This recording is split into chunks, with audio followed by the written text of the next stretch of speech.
मोदी सरकार के कृषि कानूनों का विरोध कर रहे किसानों ने मंगलवार को हरियाणा के करनाल में महापंचायत का आयोजन किया। इससे 2 दिन पहले ही किसानों ने उत्तर प्रदेश के मुजफ्फरनगर में महापंचायत का आयोजन किया था, जहां पर संयुक्त किसान मोर्चा, भारतीय किसान यूनियन समेत देश के लगभग सभी किसान संगठनों के नेता इकट्ठा हुए और मोदी, अमित शाह और योगी सरकार पर जमकर हमला बोला। किसान नेता राकेश टिकैत ने इस रैली में 20 लाख किसानों के जुटने का दावा किया था। अब जब हरियाणा के करनाल जिले में किसानों की महापंचायत हो रही है तो मुजफ्फरनगर में जुटे किसानों की भीड़ को देखकर खट्टर सरकार के हाथ पांव फूल गए हैं। इस महापंचायत को रद्द करने के लिए हरियाणा सरकार ने कोई कोर कसर नहीं बाकी रखी है, लेकिन किसानों के आगे वह बिल्कुल बेबस नजर आ रही है। इसी के तहत खट्टर सरकार ने करनाल में किसानों की भीड़ नहीं जुटे, इसके लिए इलाके में धारा 144 के साथ साथ 6 सितंबर दोपहर 12 बजे से लेकर 7 सितंबर रात 12 बजे तक आसपास के 5 जिलों में इंटरनेट सेवाएं बंद कर दी। किसानों की महापंचायत को देखते हुए सोमवार आधी रात को ही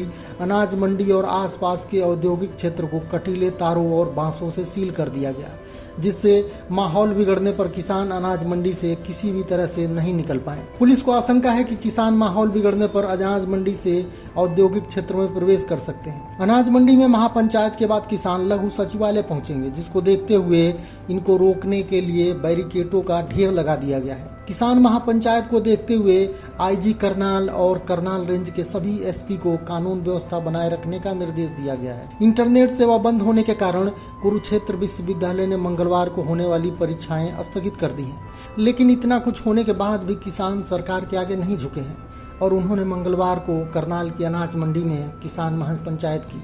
इस अवसर पर किसान नेताओं का कहना है कि हरियाणा सरकार ने शहीद किसान सुनील काजल और अन्य घायल किसानों को मुआवजा देने के बजाय उन्हें अपराधी ठहराने की कोशिश में लगी हुई है और किसानों के सिर फोड़ने का हुक्म देने वाले अधिकारी के खिलाफ कार्रवाई करने की बजाय उन्हें इनाम दे रही है। किसान महापंचायत में जुटे संयुक्त किसान मोर्चा के नेताओं का कहना है कि सब कुछ आजमा कर थक चुकी हरियाणा सरकार के पास एक ही हथकंडा बचा है और वह यह है कि किसी तरह किसान आंदोलन में हिंसा करवाकर उसे बदनाम करें। इसलिए किसानों को विशेष रूप से सजग रहना होगा।